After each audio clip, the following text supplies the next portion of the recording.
बाबा भाई। उपदेशक भजन और सुना दो एक। अच्छा भाई, जरूर सुनाऊंगा। देखो, कोई यूं कहे अभी मैं फला आदमी की सारी बातें जानता हूँ, फला कवि की सारी बातें जानता हूँ, तो ये उस कहने वाले की बड़ी भूल है। और खास करके लक्ष्मीचंद के बारे मैं 80 वर्ष का होने को जा रहा हूँ, अब भी मुझे एक मेरी हम उम्र पंडित कृष्ण चंद्र जी खरमानी निवासी, वो मेरे को पंडित जी के कुछ विशेष वचन देने आए।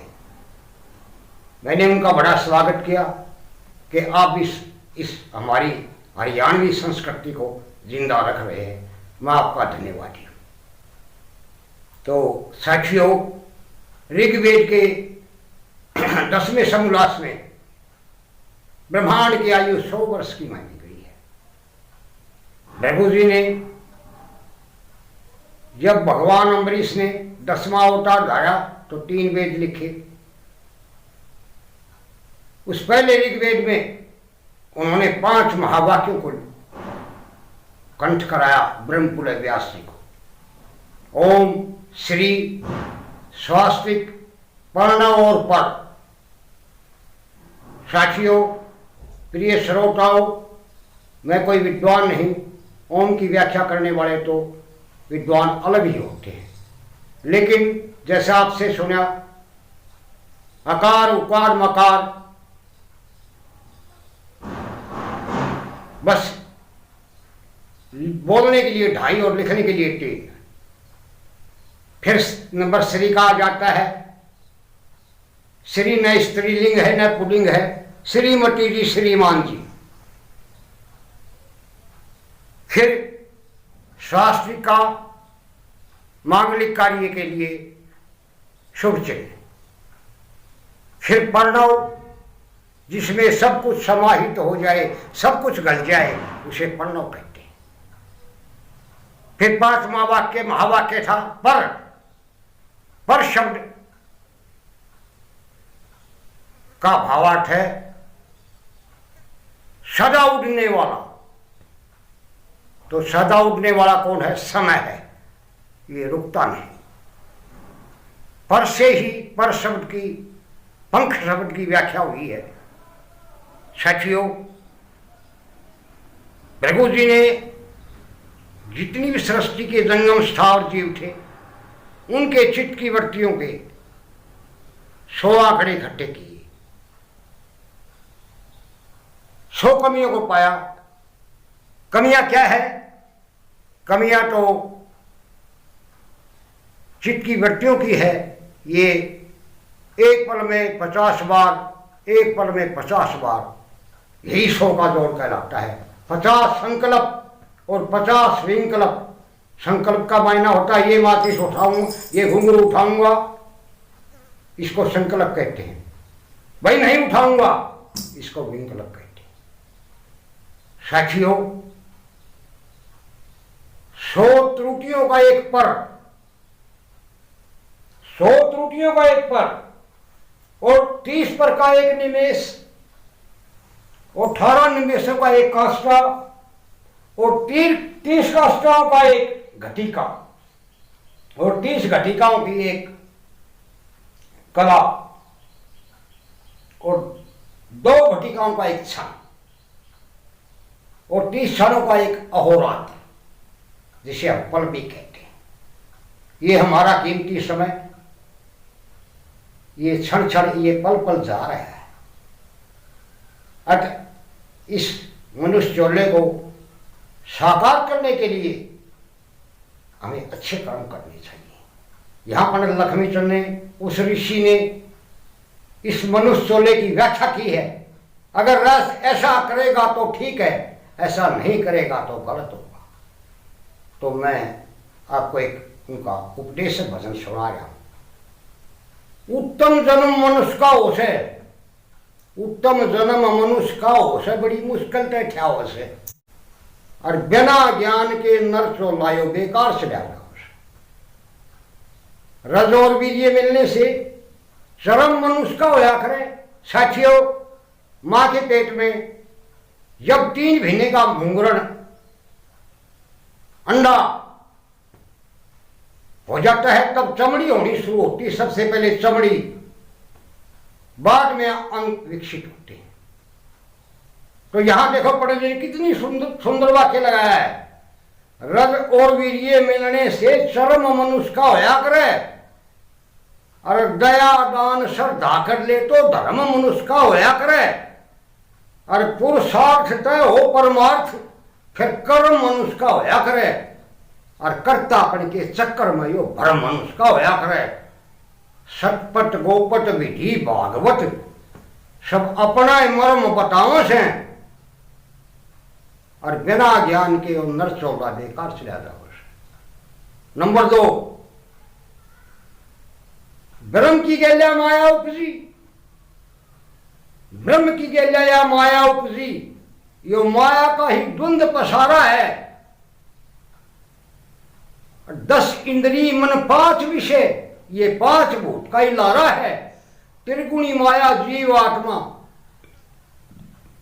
मिलके भाईचारा है, और 4 आश्रम बने मनुष्य के, गृहस्थ आश्रम भार्या है। सेवा करके टहल बजा के आती थी की जो आदर सहित जमावश हैं, और बिना ज्ञान के यो अंदर 14 चला जाओ। बाबा भाई, ये आपने 4 आश्रम बताए मनुष्य के। हाँ जी, गृहस्थी आश्रम भार्या से, गृहस्थ आश्रम भार्या, ये सबसे भार्या है। हाँ। क्योंकि इसका सन्यासी की भी लाग है, अच्छा जी, आपकी किसी की भी लाग है, इसको इसका अमुक प्राणी की भी लाग है। इसलिए वेदों में साफ कहा गया है, धनेन अंत्य व्याधि धनेन अंत्य ग्राह्यतो धर्म तत्तो है। ये गृहस्थी के लिए वाक्य कहा गया है। नंबर 3 में, अगर गृहस्थाश्रम का पालन नहीं करेगा तो क्या कहा जाएगा? जरा 3 नंबर सुनिए। जो लोभ के वश में नीत डिगावे, जो गृहस्थी लोभ के वश में अपनी नीति को डिगा देता है तो उसे समाज क्या कहता है?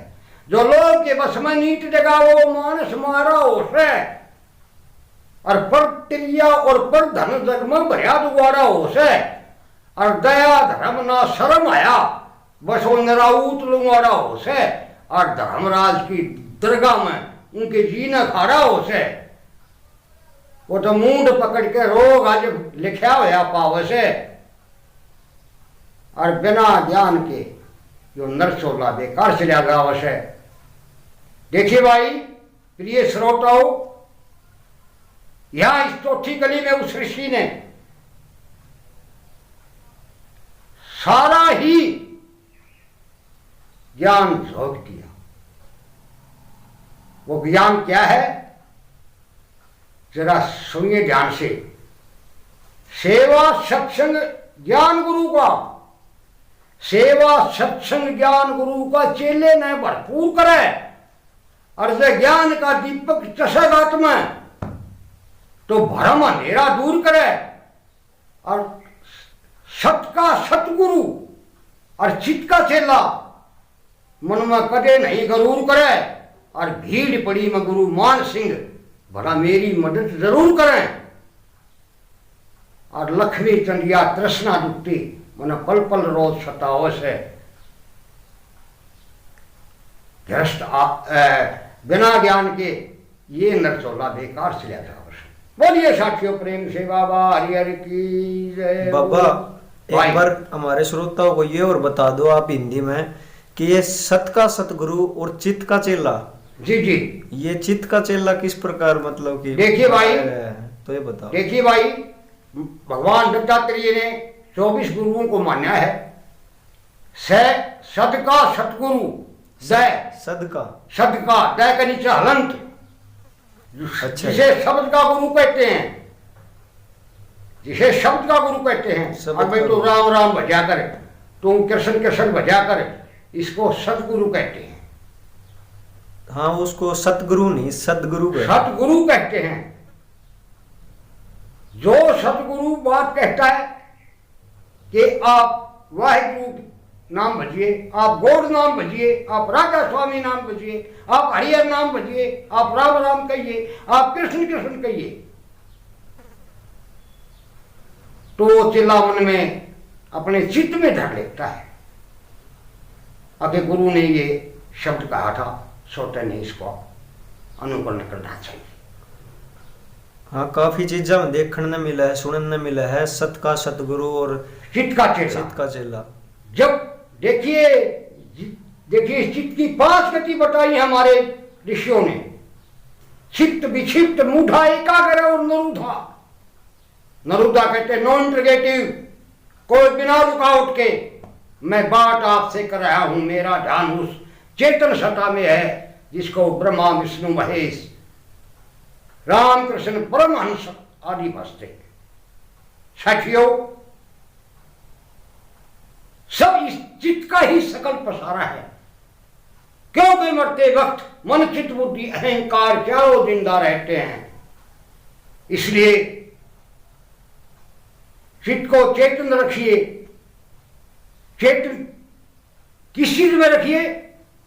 उस चेतन सत्ता में, वो सत्ता भी है जिसके आश्रय पर ये संसार चलता है, टिका हुआ है।